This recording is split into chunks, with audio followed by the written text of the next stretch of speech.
Hello mga par, welcome back to my channel. Ang ituturo ko ngayong araw na ito ay kung paano mag-register sa HiConnect. Simulan na natin mga par. Una, mag-open tayo ng browser. Kahit anong browser, Google Chrome, Firefox, or Microsoft Edge. Ang una kong ginawa, nag-type ako ng google.com. Nasanay na kasi akong gamitin ng search engine ng google.com. Tapos, hanapin natin HiConnect for PC. Click lang natin yung HiConnect. Tapos sa kanan, click lang ang Register Now.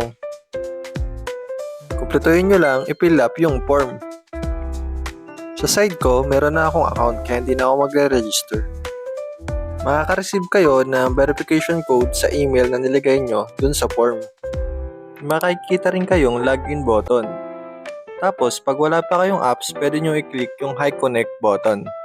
Scan nyo lang to. Ito yung login portal ng HiConnect. Makikita nyo, meron ditong account, pang email, tsaka pwede rin yung phone number. Pero niregister natin, email ad. Kaya ipapasok ko ay email address. I-click ko yung phone number para ipakita sa inyo kung ano yung another option. Lagyan nyo lang yung mobile number, tapos yung password. Pag nakalagin kayo, ito yung makikita nyo sa loob ng control panel. Dito tayo magpo-configure ng DVR natin. Tapos, click nyo lang yung add. Lagay nyo lang yung serial number ng DVR, then search. Tapos, click nyo lang yung plus. Makikita nyo, naka-online na siya.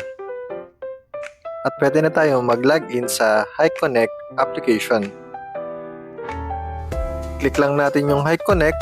Tapos, login. Login lang tayo. Type lang natin yung email ad na niregister natin. Tapos, password. Tapos, makikita nyo, naka-add na yung DVR natin. Yan o, online na siya. Successful yung ginawa natin. Try ko mag-open na isang camera. Bali, yung camera na kinabit namin ay may audio. Hanggang dito na lang ang tutorial natin mga par. Salamat sa panonood. Sana may natutunan kayo.